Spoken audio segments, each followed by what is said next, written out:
Géoulam, Derech HaEmet VaYashar Lebchinat Tshuvat HaTa'at.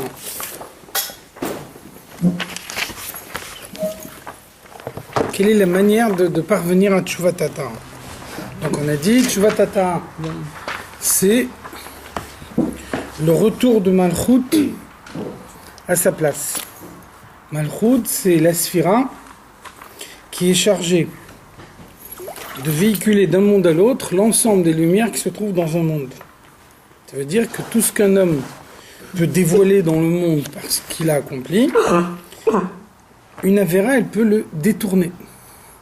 À partir du moment où il y a un détournement, la lumière qui devrait se dévoiler dans le monde et faire vivre le monde, elle part dans les clipotes et elle crée un déséquilibre dans le monde.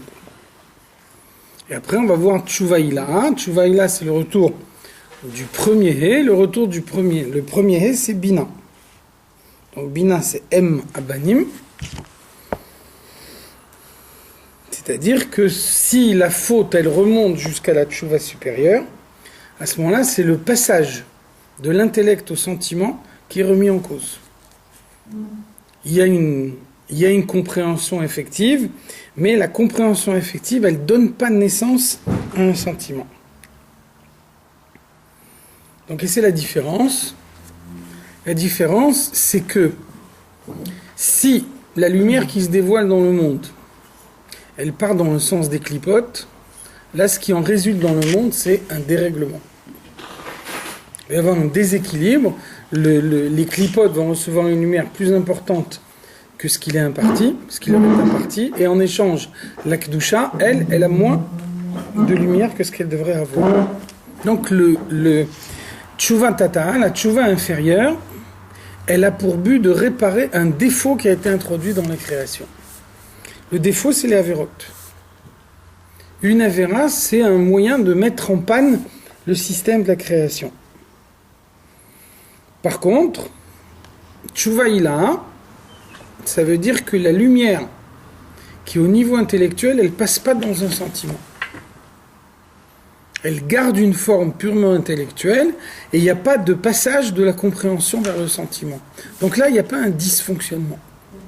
Là, il y a un blocage, il y a une paralysie. Vous voyez la différence?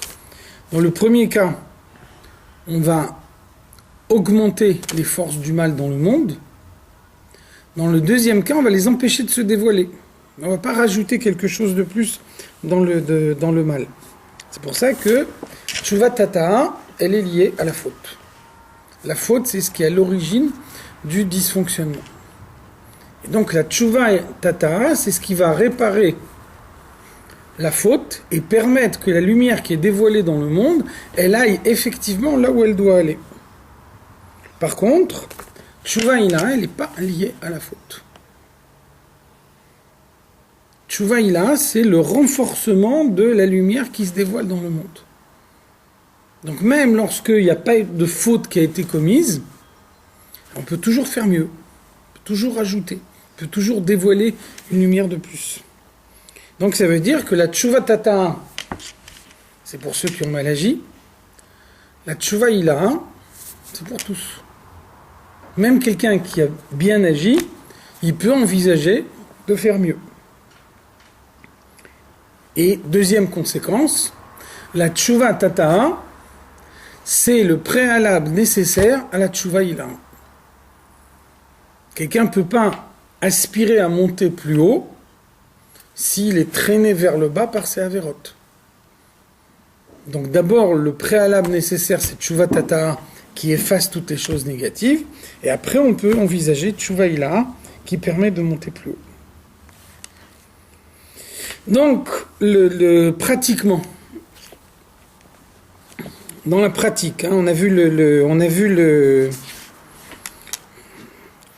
on rentre là à partir du chapitre 7, on rentre dans la troisième partie d'Igeret HaTshuva.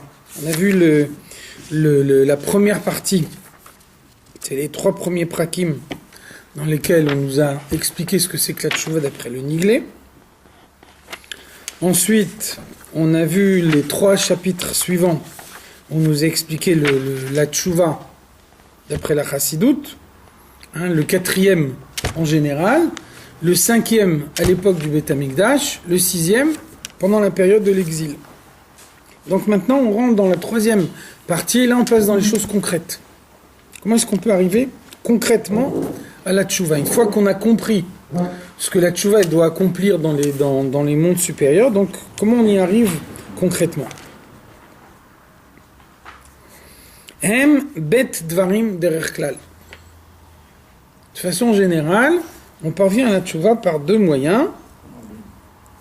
Aleph, le premier, les oré rachamim ha'elyonim mimakor harachamim, éveiller la pitié de Dieu,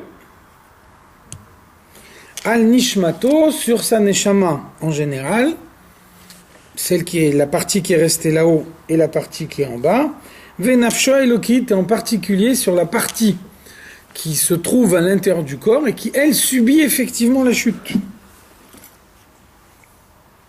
Chez Nafla mais Igra Rama, elle est tombée d'une cime élevée quand cette Neshama, elle était là-haut, Chaye Achayim, elle était dans la source de la vie. Il y a un verset qui dit mais Chaye Chayim Yiten Lecha Chayim. Celui qui fait vivre la vie te donnera la vie. Donc il y a la vie et il y a ce qui fait vivre la vie, la source de la vie.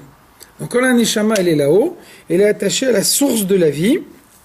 Et elle est descendue en bas, elle est descendue dans un corps physique. Les bira amikta, dans une fosse profonde. En hechalot atuma ve'asitra achra. Quand elle se trouve en bas dans le monde, elle est dans l'impureté, elle est sous l'emprise des clipotes. Donc, premier élément, on nous parle ici de pitié. La pitié, c'est rachamim. Rachamim, c'est attaché avec la sphira de Tiferet. Pourquoi est-ce qu'on parle ici de pitié? Pourquoi le premier moyen d'arriver à la tchouva, c'est d'avoir pitié de soi-même? J'ai pitié de moi. Comment Dieu il m'a fait, il a rentré dans mon corps une neshama qui est une partie de lui-même, et donc je vois ce que moi j'ai fait avec cette neshama. Quand je vois ce que j'ai fait avec la neshama que Dieu a placée en moi, ça réveille en moi un sentiment de pitié. Donc on a vu que quand il y a un antagonisme, quand vous avez 2 éléments opposés, il n'y a pas d'autre moyen de résoudre l'antagonisme que d'introduire un 3e élément. Vous voyez que dans le récit de la création, vous voyez que c'est seulement le 3e jour de la création qu'on dit 2 fois Tov. Le premier jour, il n'y a que 1. Donc l'unité par elle-même, elle n'est pas contestable. Le fait qu'elle n'est pas contestable, ça ne prouve pas qu'elle ne serait pas contestée s'il y avait le moyen de contester. Donc le premier jour, quand il y a uniquement l'unité, il n'y a pas encore un dévoilement de la perfection dans le monde. Ensuite, le 2e jour de la création, il introduit l'antagonisme. À partir du moment où vous avez un antagonisme entre 2 éléments, il n'y a aucun moyen de le résoudre. Il y a 2 positions qui sont diamétralement opposées. Le seul moyen de mettre fin à l'antagonisme, c'est la victoire de l'un par rapport à l'autre, c'est-à-dire la défaite du deuxième par rapport au premier. Et donc, une victoire et une défaite, ça n'est pas une solution. Ça ne veut pas dire faire disparaître l'antagonisme. Parce que celui qui subit une défaite, il se retire parce qu'il a des moyens inférieurs, mais dans son esprit, le jour où il retrouvera les moyens de contrer, il va contrer encore une fois. Donc la défaite n'est pas une solution à l'antagonisme. Donc la seule solution que vous avez à l'antagonisme, c'est l'introduction d'un troisième élément. Le troisième jour, il introduit un élément nouveau qui n'est ni le premier ni le deuxième. Et donc, quand vous introduisez un troisième élément, le troisième élément, il introduit quelque chose qu'on n'avait pas jusqu'à maintenant. Et c'est là que l'antagonisme il peut trouver sa solution. Donc là, en l'occurrence, le premier jour, c'est Chesed. Chesed, c'est Ashpa Blikvul. Chesed, ça veut dire donner sans limite.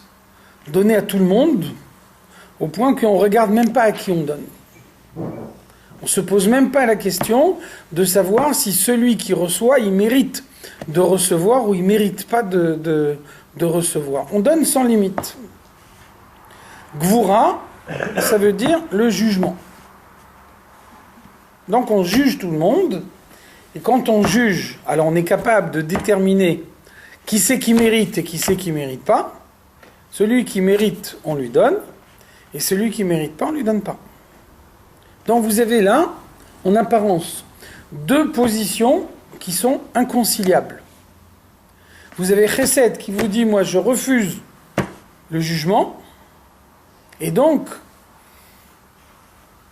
n'importe qui se présente, je lui donne, sans poser de questions, sans me demander s'il mérite ou s'il ne mérite pas. Gvura, il vous dit, je veux que tout le monde soit jugé.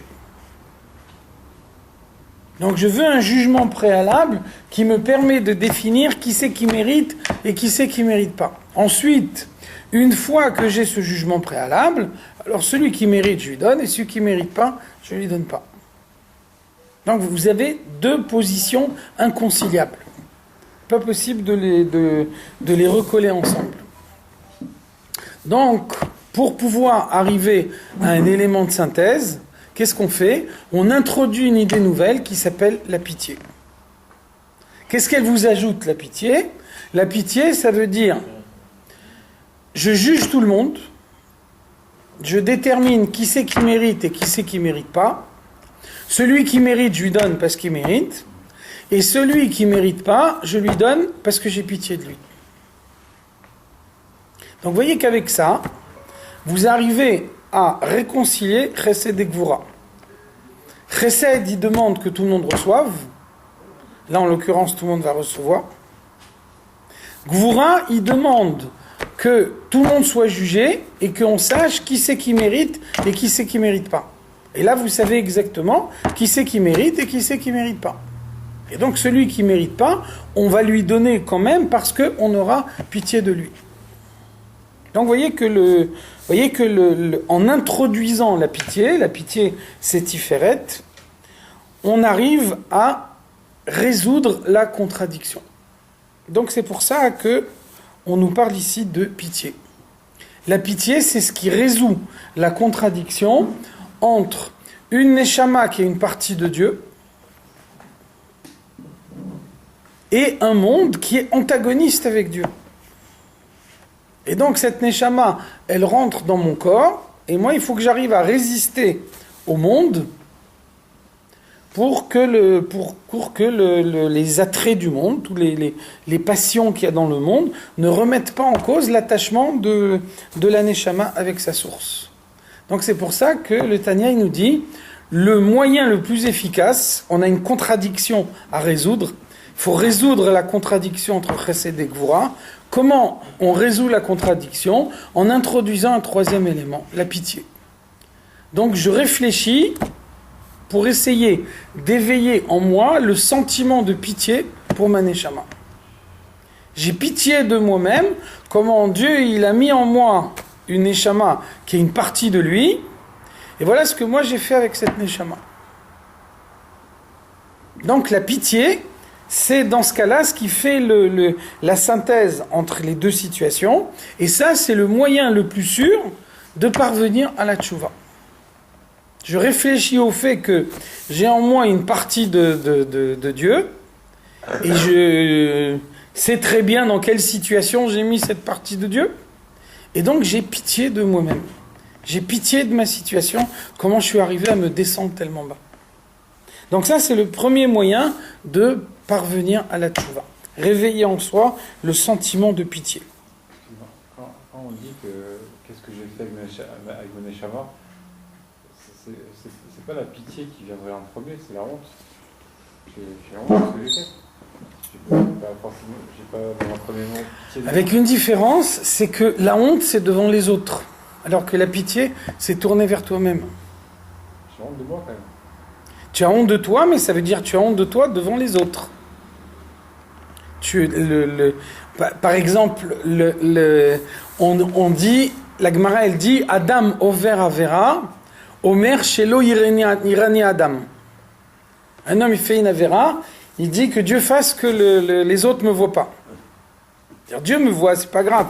Je m'arrange avec Dieu. La honte que j'ai envers Dieu, je me débrouille.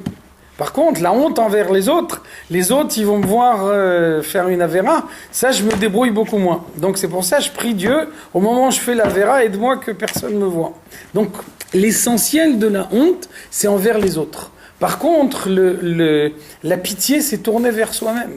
Quand tu t'aperçois qu'on t'a donné une richesse énorme et que tu as tout dilapidé, tu as tout gâché, tu as pitié pour toi. Tu n'as pas pitié par rapport aux autres. C'est un sentiment qui est tourné vers soi-même. Donc en voyant le gâchis, quand tu vois un grand gâchis, le premier sentiment qu'un grand gâchis il réveille, c'est la pitié. Bon, on risque pas d'avoir un sentiment de culpabilité quand on a pitié. Qu'est-ce que tu vas faire avec ça? Ça empêcherait de, je dirais, l'action. Enfin, pourquoi ça n'a pas empêché avant? Pourquoi ça n'a pas empêché avant? Même au moment de la Avera, on sait que c'est interdit. Donc au moment de la Avera, le sentiment de culpabilité, il ne t'a pas empêché de faire. Donc ça ne suffit pas. Donc tu as besoin de quelque chose de plus puissant. Donc qu'est-ce qui est plus puissant que la culpabilité? Puisqu'on voit bien qu'un homme, il fait une Avera et finalement, il arrive à se débrouiller avec la Avera. On dit, la Gemara, elle dit, Avar veshana naase keutralo. Un homme, il fait une Avera une première fois, une deuxième fois, puis après, au fur et à mesure qu'il refait la Avera, il a l'impression que ça devient quelque chose de permis.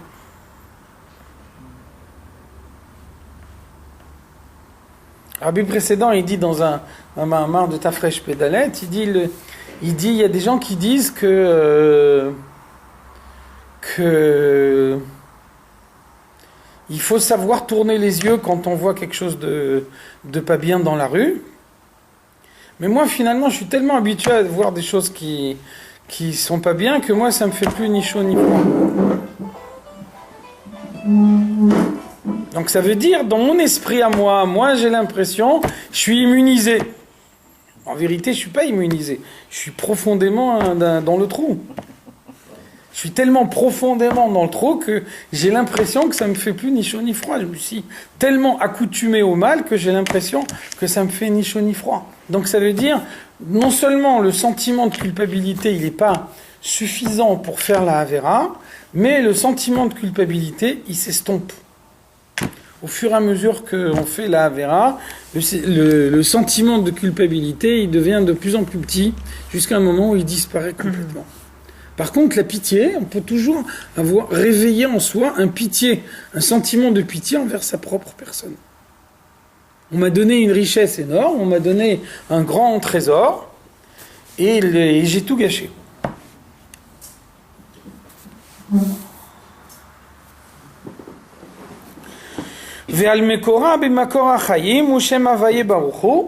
Donc il faut penser à la Neshama qui est liée avec le nom de Dieu.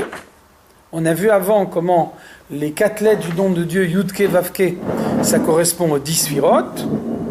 Et puis ensuite, on a vu que ces 10 sphirotes, quand elles arrivent en bas dans le monde, elles deviennent les 10 forces de l'âme d'un juif.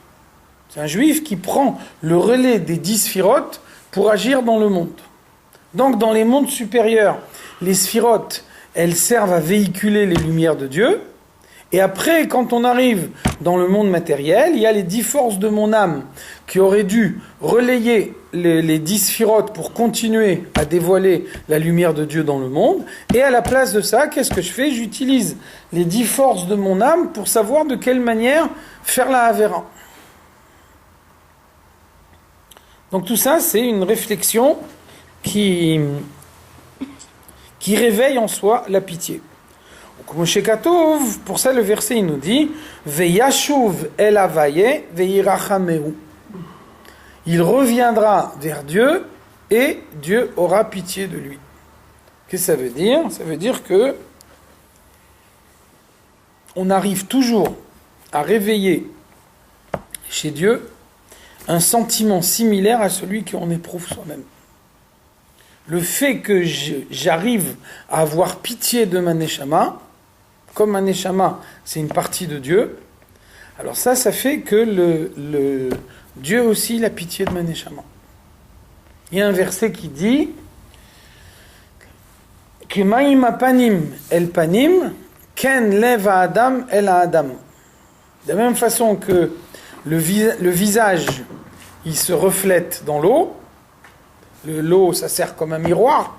Vous mettez un visage souriant devant l'eau, devant le miroir. Vous avez le reflet d'un visage souriant. Vous mettez un visage renfermé. Vous avez l'image d'un visage renfermé. Donc, Shlomo HaMelech, il dit Ken leva Adam el Adam. Il y a la même relation entre le cœur d'un homme et le cœur d'un autre homme. Ça veut dire que éprouver un certain sentiment envers quelqu'un, c'est nécessairement réveiller chez ce quelqu'un un sentiment similaire envers soi. Les sentiments des hommes, ils sont toujours mutuels. Si vous avez un a priori positif pour quelqu'un, vous pouvez être à peu près certain que lui aussi, il aura un a priori positif envers vous. Si vous avez un a priori négatif envers quelqu'un, vous pouvez être sûr que lui aussi va avoir un a priori négatif envers vous. Ça, c'est dans les relations entre les hommes. Donc, dans la chassidoute, on dit Ken leva Adam el Adam. Dans la chassidoute, on dit Ken leva Adam el Adam haelyon. Cette relation de mutualité qu'il y a entre les hommes, il y a la même relation de mutualité entre Dieu et l'homme. Un homme qui réveille un sentiment en lui, il réveille le même sentiment chez Dieu. Et donc le fait d'avoir une réflexion qui va réveiller en soi un sentiment de pitié, ça va avoir pour conséquence de mettre en éveil la pitié de Dieu. Alors pourquoi c'est important de mettre en éveil la pitié de Dieu? Pour la raison qu'on disait tout à l'heure. La pitié, c'est ce qui fait que je donne à quelqu'un qui ne mérite pas. Bien que j'ai fait une avéra, bien que je ne mérite pas, malgré tout, Dieu, il me dévoile même quand je ne mérite pas. Pourquoi? Parce qu'il a pitié de moi. Donc de quelle façon je réveille la pitié de Dieu envers moi? Par le fait que moi-même, j'ai pitié de moi-même. Le fait d'avoir pitié de ma propre personne, en réfléchissant comment j'ai pris ma neshama, je l'ai fait descendre tellement bas, ça, c'est le moyen le plus efficace pour réveiller la pitié de Dieu envers moi. Donc ça, c'est le premier moyen. Pirouche, plus précisément, les horaires rachamim al ashpat shema vaye baruch.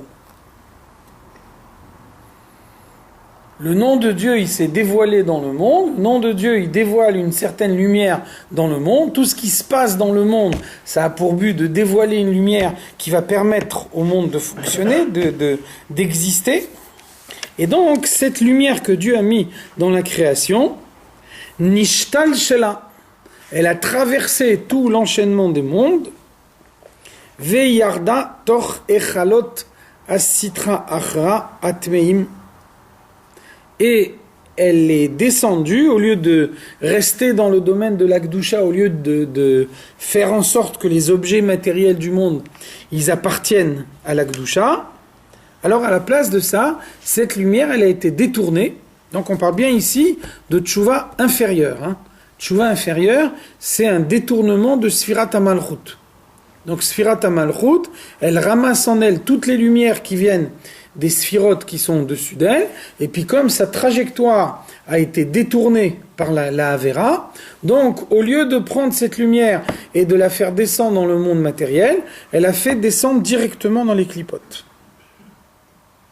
Donc Dieu, il a dévoilé une lumière.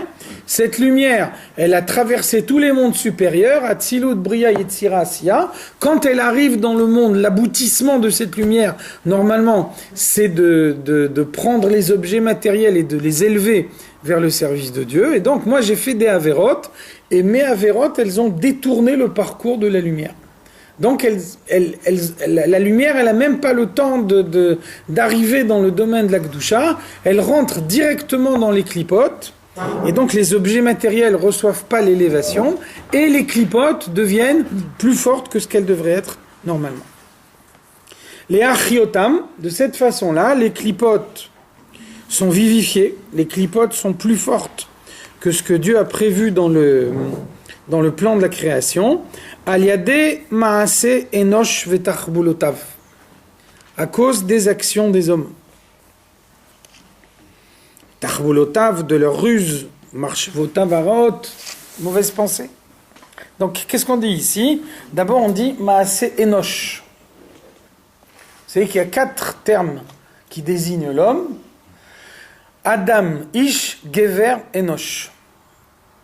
Adam, ça veut dire un homme qui marque sa perfection par sa compréhension. Ish, c'est un homme qui marque sa perfection par ses sentiments. Gever, les Yidgaber, ça veut dire le lutter, se renforcer contre.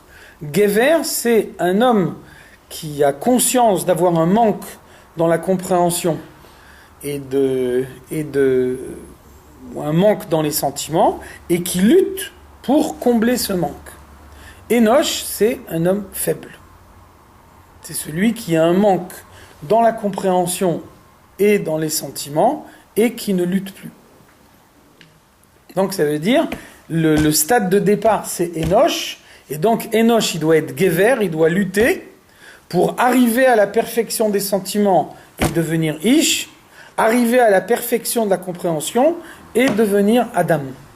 Donc là, on parle d'un homme qui n'est pas encore parvenu à la tchouva, qui cherche justement à réveiller en lui un sentiment qui va le conduire à la tchouva, et donc pour l'instant, il n'est pas encore parvenu à la tchouva, donc il a détourné la lumière de Dieu.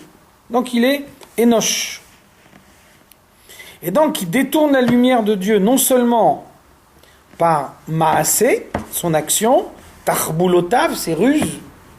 Les ruses, ça veut dire le fait de ne pas voir la présence de Dieu dans le monde. Si je mens, le mensonge, il va me permettre d'obtenir quelque chose que j'aurais pas eu si j'avais pas menti. Si je flatte quelqu'un, ça va me permettre d'obtenir quelque chose que si je l'avais pas flatté, j'aurais pas obtenu. Donc ça veut dire je peux manipuler les gens comme je veux.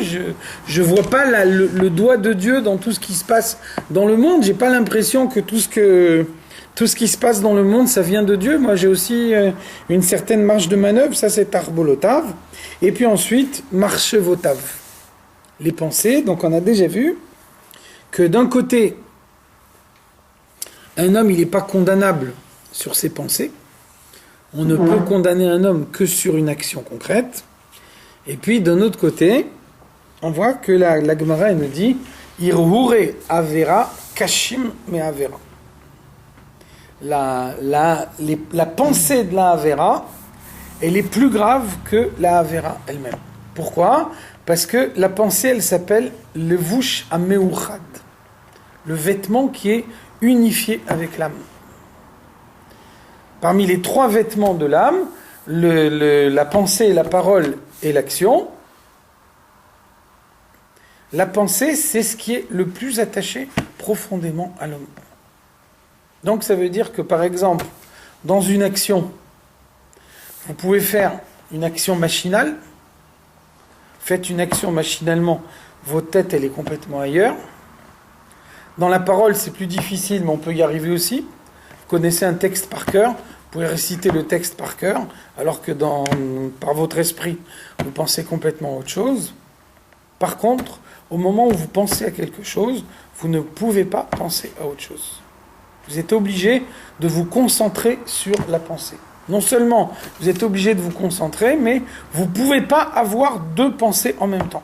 Une pensée, elle en chasse nécessairement une autre. Si on a deux pensées à la fois dans l'esprit, alors on n'arrive pas à penser ni à la première ni à la deuxième. La pensée, c'est une vraie pensée que dans la mesure où il y a une pensée unique, qui concentre entièrement toute l'attention de tout ce qu'on a en soi. Donc c'est pour ça que la Gemara nous dit la pensée de la Havera, elle est plus grave que la Havera. Ça veut dire que quelqu'un qui fait une Havera en pensant à autre chose, il est condamnable par le Beit Din, mais l'effet dévastateur de la Havera sur sa personnalité sera moins important que celui d'une mauvaise pensée qu'il aura eue toute la journée, mais qui n'aura pas abouti à une action concrète. Celui qui a une mauvaise pensée dans la tête, et sa mauvaise pensée, elle n'aboutit pas à une application concrète, le Beit Din ne peut pas le condamner, puisque concrètement, il n'a rien fait de mal, mais le fait qu'il a une mauvaise pensée qui a tourné dans son esprit pendant toute la tête, dans sa tête pendant toute la journée, ça fait que le mal qui se fait à lui-même, le mal qu'il aura introduit à l'intérieur de sa personnalité, il est beaucoup plus important que celui de l'homme qui fait une Havera, qui fait concrètement l'action de la Havera, et donc il est condamnable par le Beit Din. Mais au moment où il fait la Havera, il pense à autre chose. Donc c'est pour ça que on mentionne ici également Marchevotav.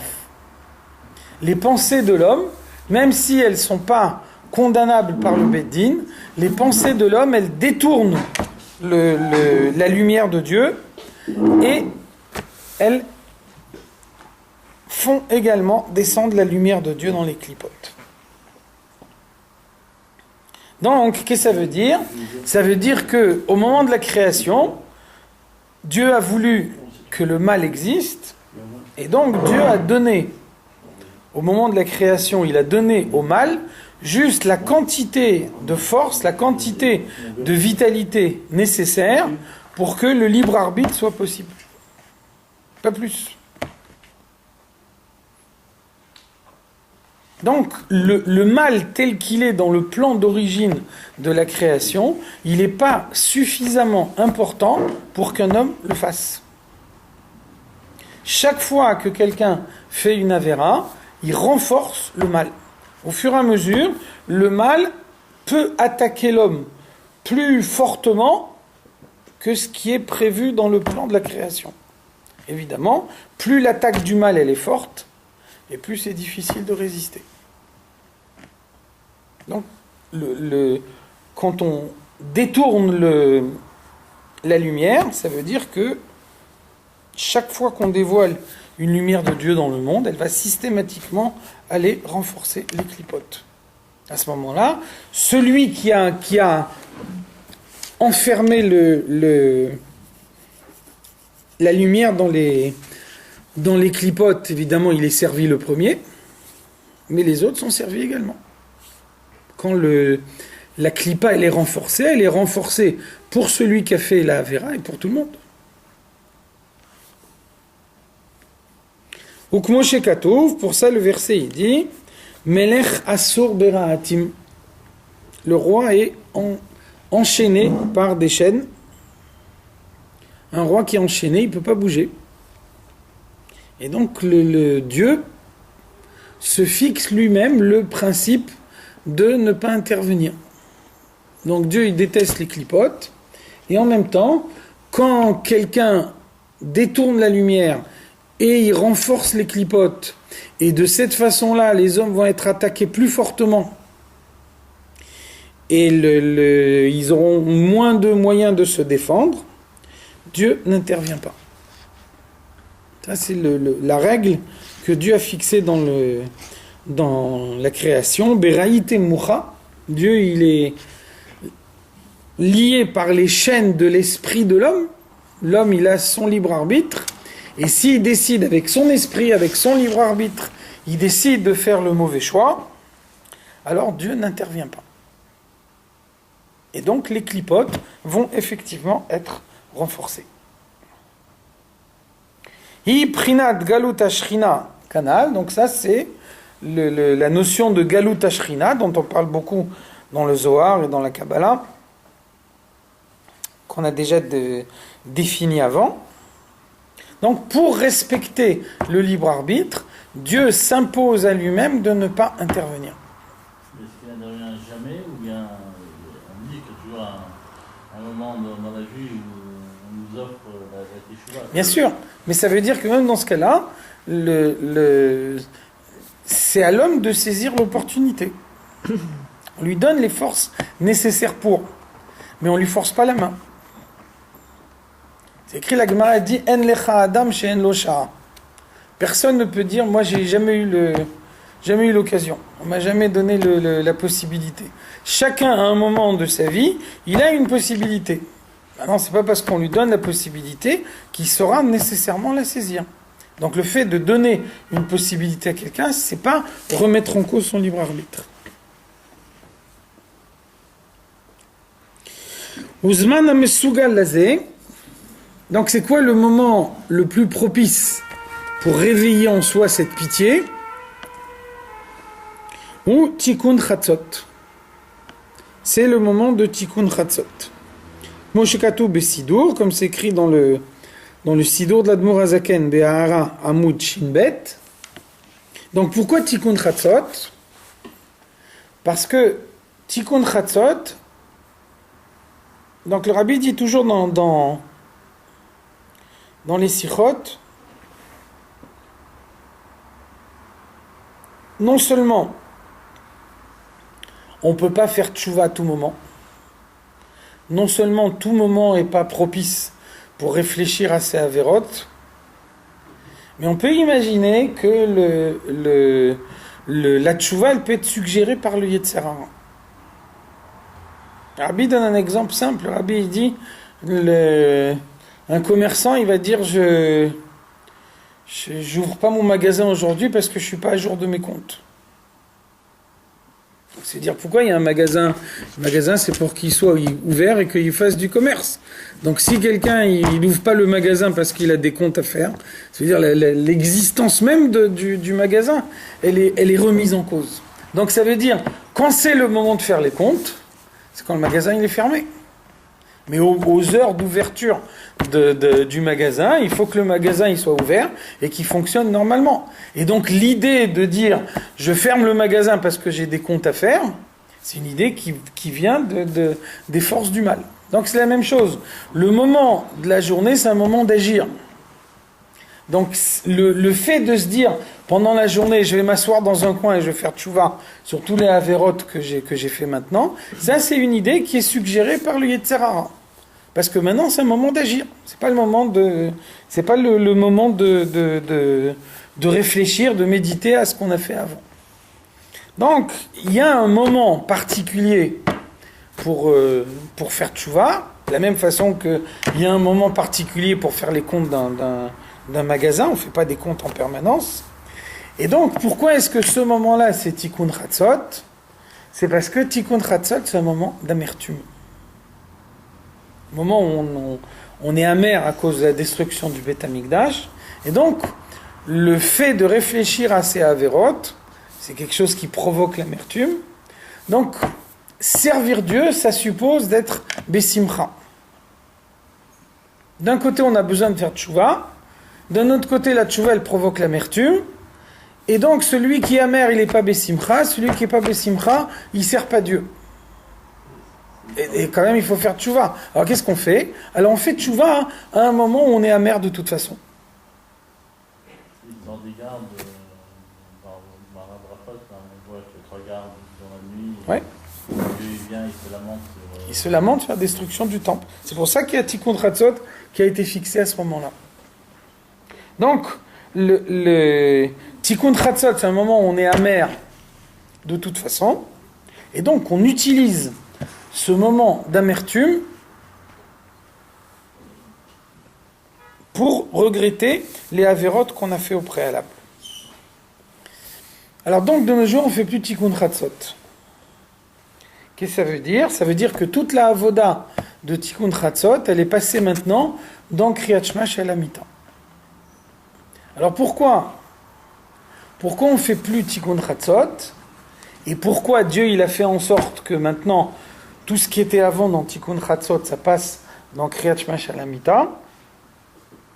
C'est que avant, à l'époque de la Gemara, les gens ils faisaient Arvit. Tout de suite après Arvit, ils allaient dormir et ils se levaient à Chatzot. À Chatzot, ils faisaient Tikkun Chatzot et ensuite ils étudiaient la Torah jusqu'au matin. Et au matin, quand c'était l'heure de prier, ils commençaient à prier immédiatement de façon à dire la Hamida juste au moment de Netzachama. C'est ça qu'ils faisaient à l'époque. Et donc, ça veut dire qu'à l'époque, ils avaient une élévation morale qui fait qu'ils savaient faire la part des choses. Et quand il y avait Tikkun Chatzot, qui était un moment d'amertume, alors ils étaient amers. Et puis dès que le Tikkun Chatzot, il était terminé, l'amertume, elle passait immédiatement. Et il y avait la joie de l'étude de la Torah, qui était ensuite complétée par la joie de la tfila du matin. Ça, c'est ce que nos ancêtres y faisaient. Nous, on n'est plus capable de faire ça.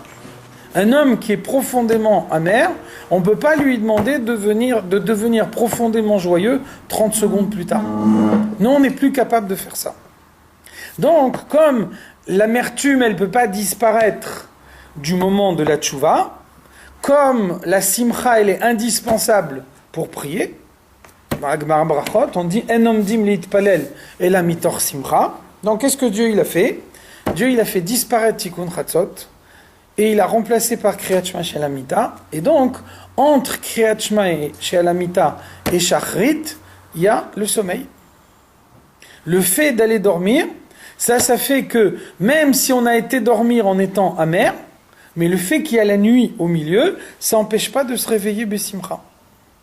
Si on restait réveillé pendant tout ce temps-là, comme nos ancêtres le faisaient, alors on serait incapable. Eux, ils étaient capables, nous, on n'est pas capable. On ne serait pas capable de passer sans transition de l'amertume à la joie. Par contre, comme pour nous, il y a le temps du sommeil au milieu, donc le moment du sommeil, il éponge le premier sentiment, il permet d'introduire un deuxième, et donc on peut aller se coucher amer par le bilan qui n'est pas ce qu'on aurait voulu avoir de la journée qu'on a fait au moment de Tikkun Chatzot. Et malgré tout, quand on se lève le lendemain matin pour Shachrit, on se lève en étant Bessimcha, en se disant qu'aujourd'hui, on va arriver à faire mieux que hier. Donc vous voyez que ce qui se passe dans le monde, c'est le reflet de ce que Dieu il attend de nous. Dieu il met le monde en conformité avec ce que Dieu il attend de nous.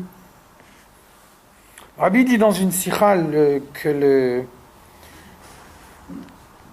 il y a des gens qui disent comment on peut changer de sidour.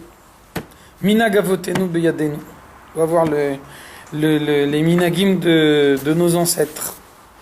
Donc le Rabbi dit d'abord, premièrement, on voit qu'à l'époque de l'Admour HaZaken, les chassidim de l'Admour HaZaken, eux-mêmes ils ont changé de sidour.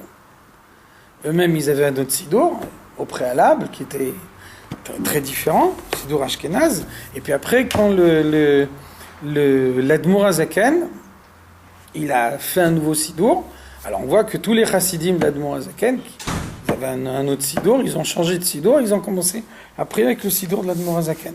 Maintenant, Rabbi dit plus profondément, on essaie de voir qu'est-ce qui se passe dans le monde. Avant, le monde il était fait de telle façon que se déplacer, c'était très difficile. Les gens, ils avaient du mal à voyager.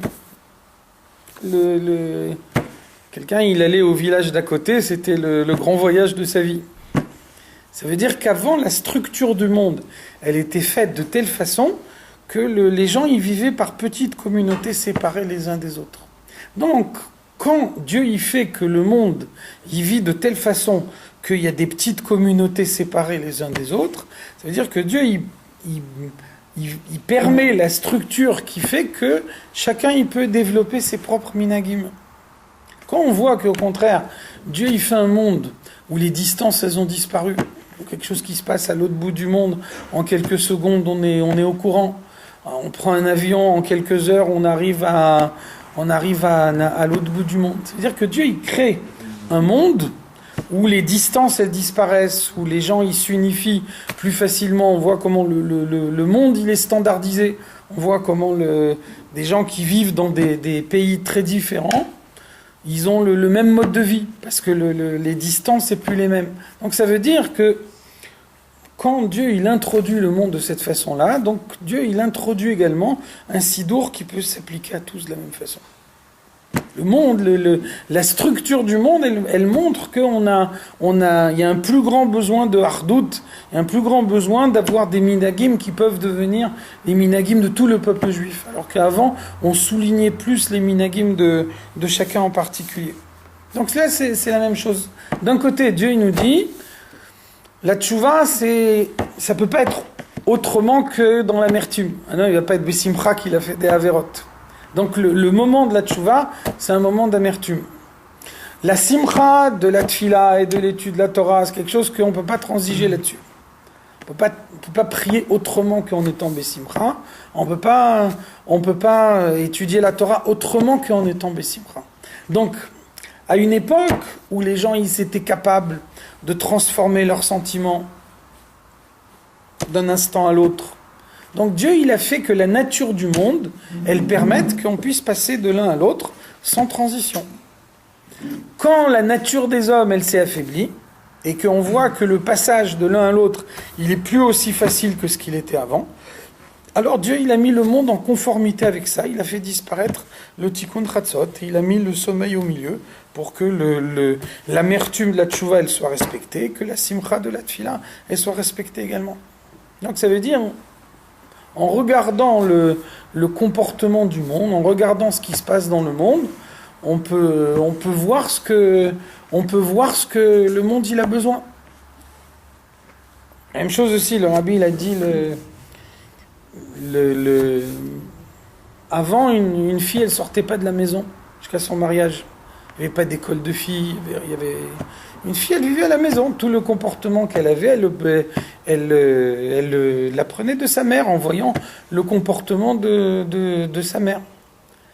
De nos jours, ça n'existe plus. Une fille, elle sort à l'extérieur, elle va à l'école, elle a ses propres idées. Elle aussi, elle est sensible à ce qui se passe dans le monde, les débats d'idées qu'il y a dans le monde. Donc le rabbi dit, dans une structure où la fille, elle sort pas de la maison, et toute la hashpar, elle la reçoit de sa mère. Alors on peut comprendre qu'à ce moment-là, la mère, elle allume les bougies, et que les bougies qui ont été allumées par la mère, elles sont suffisantes pour les filles. Par contre, dans un monde où la fille aussi, elle sort à l'extérieur, indépendamment de sa mère. Sa mère, elle reçoit une certaine influence, elle peut recevoir une autre influence. Donc le fait que Dieu, il a fait qu'on vit dans un monde où même des jeunes filles, même des petites filles, elles sont exposées aux influences extérieures. L'observation du monde, elle nous montre que de nos jours, on ne peut plus se contenter que la mère, elle allume les bougies pour le compte de sa fille, c'est obligé que la fille, également, elle allume les bougies et qu'elle s'en remette pas à sa mère. L'observation du monde, elle nous montre que c'est ce que Dieu attend de notre époque. En observant le monde, on peut comprendre ce que Dieu attend de nous. C'est pour ça que dans le Tikkun Chatzot, on dit Nafla ateret rocheinu, la couronne est tombée de notre tête, on est en exil, le Beth Amikdash, il est détruit. Oina lanu ki chatanu. Malheur à nous, parce que nous avons fait des averot, et donc nos averot, elles détournent la lumière de Dieu dans le monde. et elles empêchent la lumière de Dieu de se dévoiler. Elles la détournent dans les clipotes, elles font que les clipotes ont plus de force que ce qu'elles devraient avoir normalement. Velachen nikra akadosh baruch hu melech aluv bepirkei echalot. C'est pour ça qu'on voit que dans les éloges qu'on fait de Dieu, alors on l'appelle aussi melech aluv, un roi abandonné, un roi humilié. Ça veut dire, Dieu il donne une lumière, on reçoit la lumière de Dieu, et donc la lumière que Dieu il nous donne, au lieu de l'utiliser pour l'utilisation que Dieu attend de nous, utiliser pour que les objets matériels du monde y reçoivent l'élévation, au lieu de ça, on utilise cette lumière que Dieu il nous donne pour l'introduire dans les clipotes, de façon à ce que les clipotes elles soient plus fortes que ce qu'elles devraient être dans le plan de la création, et qu'elles puissent attaquer les hommes plus fortement pour aller à l'encontre de la volonté de Dieu. Donc on utilise la lumière que Dieu il nous donne pour faire en sorte que ce soit plus difficile d'accomplir la volonté de Dieu dans le monde. Donc c'est pour ça on appelle Dieu un roi humilié. Comme le Rabbi Moshe Cordovero il explique, Ki en lecha elvon gadol mise.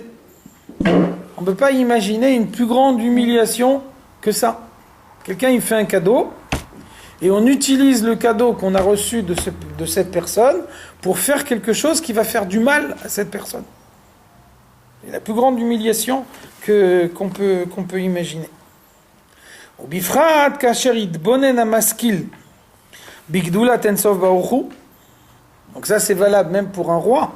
Même pour un homme en chair et en os, quelqu'un me fait un cadeau, j'utilise le cadeau que lui m'a fait pour lui faire du mal, ça veut dire que j'ai une kavanah de le vexer. Je fais ça exprès pour le vexer. Donc à plus forte raison, si on raisonne que Dieu c'est pas un homme, mais malé kol almin, vesovev kol almin, Dieu il emplit les mondes et il entoure les mondes, et Dieu il est infiniment plus haut que tout ce que nous on peut imaginer, et donc malgré ça, Dieu, il s'intéresse à chaque juif en particulier, il donne à chaque juif une lumière.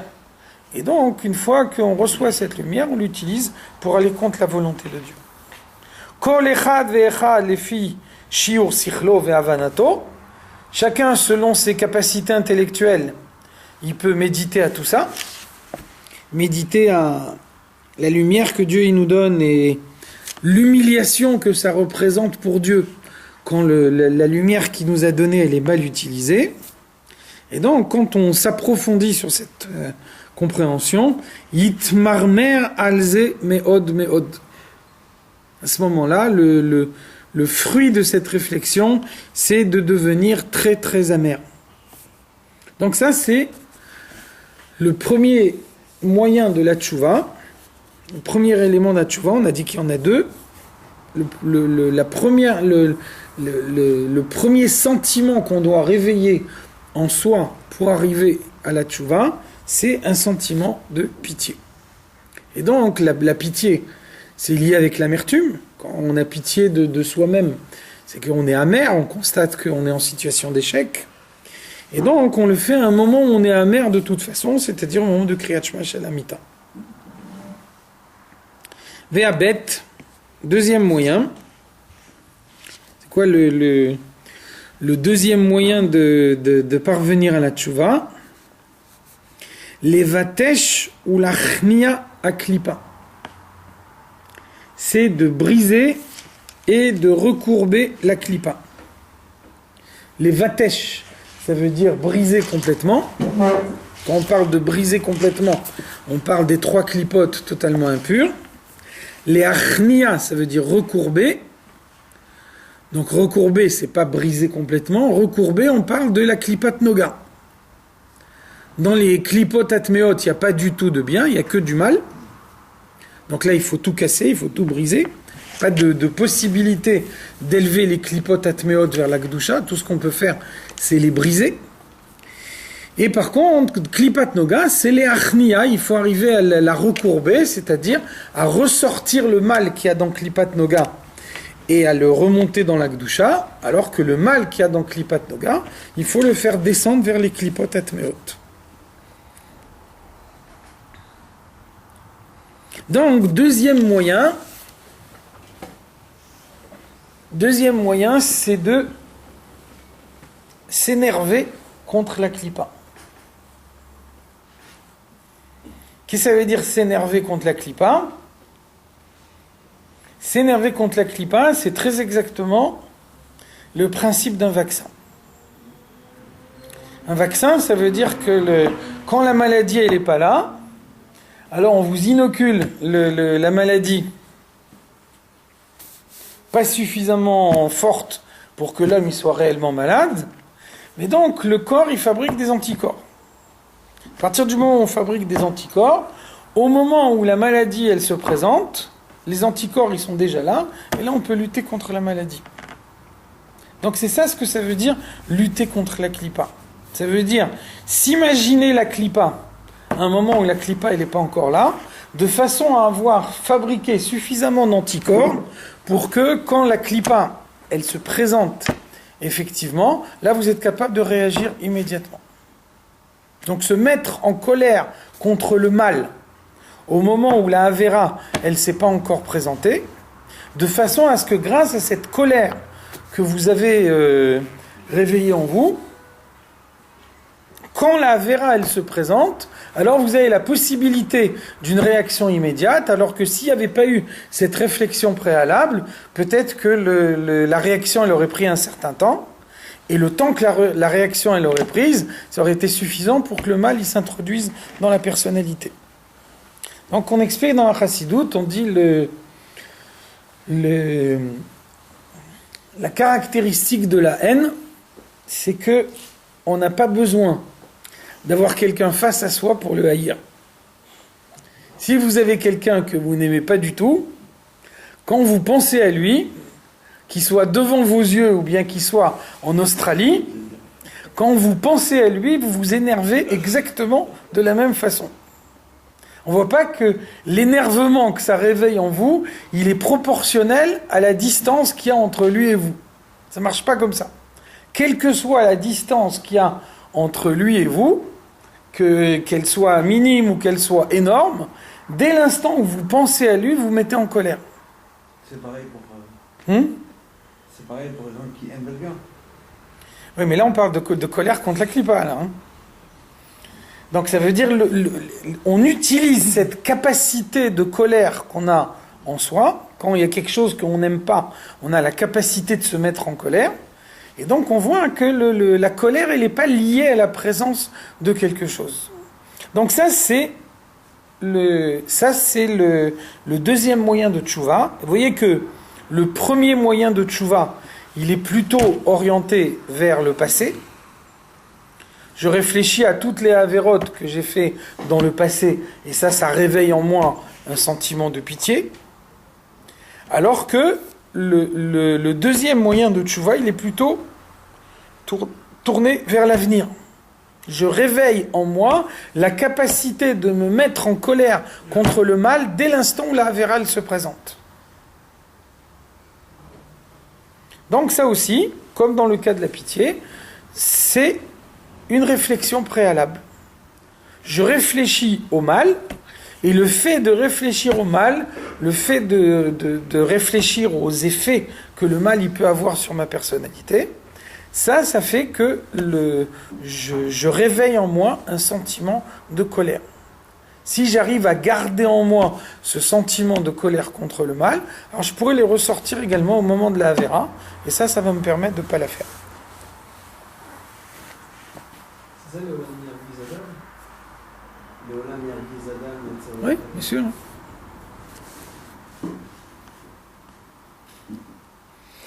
Asher kol chayuta irak prinat gasut ve'agba, toute la vitalité de la klipa, elle vient de son orgueil, de sa grossièreté. Donc la différence entre la klipa et la kedusha, c'est que la kedusha c'est l'humilité, c'est le bitoul, alors qu'au contraire la klipa c'est l'orgueil. Le paro il dit li yeori va'ani asitini. Le Nil, il m'appartient et moi, je me suis créé moi-même. Ani ve'afsi od. Il n'y a que moi qui existe. En dehors de moi, il n'y a rien qui existe. Donc la base de la klipa, c'est l'orgueil. Alors que au contraire, dans le domaine de la Kedusha, le domaine de la Kedusha, c'est le bitou. Moshe Katouv, comme le verset il dit, Im tagbiya kenesher. Si tu t'élèves comme un aigle, donc la suite du pasuk, Misham oridchanu Mashem. De là-bas, je vais te faire descendre, parole de Dieu. Donc pourquoi on prend l'exemple de l'aigle? Parce que l'aigle, c'est l'animal qui monte le plus haut dans le ciel. De la même façon, la klipa, la base de la klipa, c'est l'orgueil. Chutzpah blitaga. Une chutzpah qui n'est pas justifiée. On peut imaginer que quelqu'un il a une chutzpah, mais il a en même temps le moyen de justifier sa chutzpah. Quelqu'un il se permet de dire des choses parce qu'il a effectivement une certaine qualité que les autres n'ont pas. Donc la klipa, elle n'a pas de qualité particulière, donc c'est chutzpah blitaga. Sans qu'il y ait une couronne, quelque chose qui justifie la chutzpah. Et donc, de quelle manière on peut réveiller en soi cette colère contre la klipa? Par sa propre humilité. Quand est-ce que on réveille la colère en soi? En développant en soi la qualité contraire, le sentiment contraire de celui contre lequel on veut s'énerver. Ça veut dire, tu parlais d'amour. Dans le cadre de l'amour, aimer quelqu'un, c'est réveiller en soi des sentiments similaires à ceux qu'on trouve chez l'autre. Je sais qu'un autre, il a tel sentiment, et donc parce que lui, il a tel sentiment, moi, je vais essayer d'éprouver le même sentiment. Admour Azaken, il nous dit, l'amour du prochain, c'est la forme la plus haute de l'amour de Dieu. Tu peux aimer quelqu'un et dire, moi je t'aime bien à toi, mais j'aime pas tes amis. J'aime pas tes fréquentations, même si je t'aime bien à toi. Maintenant, le niveau le plus haut de l'amour, c'est de dire, puisque je t'aime à toi, je vais m'efforcer d'aimer ceux que toi tu aimes. Donc aimer un juif, ça veut dire s'efforcer d'aimer ceux que Dieu il aime. Donc c'est la forme la plus haute d'amour de Dieu. L'amour du prochain, c'est une forme d'amour de Dieu. Donc qu'est-ce que ça veut dire? Ça veut dire que l'effet de l'amour, c'est de réveiller en soi un sentiment similaire à celui de la personne qu'on aime. Donc c'est la même chose pour la colère, en sens inverse. Se mettre en colère contre quelqu'un, c'est réveiller en soi le sentiment inverse de celui envers lequel on veut réveiller la colère. Donc, de quelle manière on peut réveiller en soi la colère contre la klipa? Comme la définition de la klipa, c'est sa chutzpah, c'est son orgueil. Donc, le moyen de réveiller en soi le rejet de la klipa, c'est de réveiller en soi l'humilité. Verainu, aliade lev nishbar venitke. Donc, une humilité, un cœur brisé, une humilité profonde. Dit dans la chassidoute, on dit rien n'est plus entier qu'un cœur brisé. Liot nivze be'enav nim'as, arriver à ne pas accorder d'importance à sa propre personnalité. Moshe Katou Bezoar HaKadosh, comme le Zohar il explique, al pasuk zibre Elokim, qu'est-ce que c'est le sacrifice que Dieu il aime? Ruach nishbera, avoir l'esprit brisé, l'esprit humble. Lev nishbar venitke, avoir un cœur brisé, ça c'est réveiller en soi la soumission, ça c'est le moyen le plus sûr de s'énerver contre la klipa. Il y avait une fois une histoire, il y avait pour conclure, il y avait une fois Il y avait un bachour de la yeshiva Kfar Chabad qui a été voir Rab Shlomo Chaim, le mashpia, Shlomo Chaim Kasselman. Il recevait les gens tous les jeudis à partir de minuit. Ceux qui avaient des conseils à demander, ils allaient le voir dans la nuit de jeudi à vendredi chez lui à la maison. Et un bachour, il vient le voir, il lui dit avant, j'ai étudié, je priais, je sentais quelque chose en moi-même, maintenant je ne sens plus rien. C'est un bachour qu'il avait besoin de savoir toujours qu'est-ce qui se passe dans le monde, que c'est le dernier discours que le président des États-Unis il a dit. Et alors Shlomo Chaim il a dit je vais te faire un thé. Il était gêné, il ne voulait pas déranger, non pas du tout. Shlomo Chaim il dit attends, je vais te faire un thé. Et donc Shlomo Chaim il est venu avec la cafetière de thé, il a posé un verre devant lui, et il a commencé à verser le thé en lui parlant. Et après, quand le verre il était plein, il a commencé à se renverser. Il tombé sur son pantalon, il s'est levé en hurlant. Et qu'est-ce qui se passe? Pourquoi tu cries? Le verre il se renverse. Mais pourquoi il se renverse? Je ne comprends pas. Ils sont en train de verser le verre. Mais c'est normal, tant que le verre il était vide, il se remplissait. Mais quand le verre il est plein, bien qu'il se renverse. Shlomo Chaim m'a dit c'est la réponse. Tant que le verre il est vide, on peut le remplir, mais si tu remplis déjà le verre avec des tas d'autres choses que tu te mets dans la tête, tu ne peux plus remplir après, tout est plein. Que...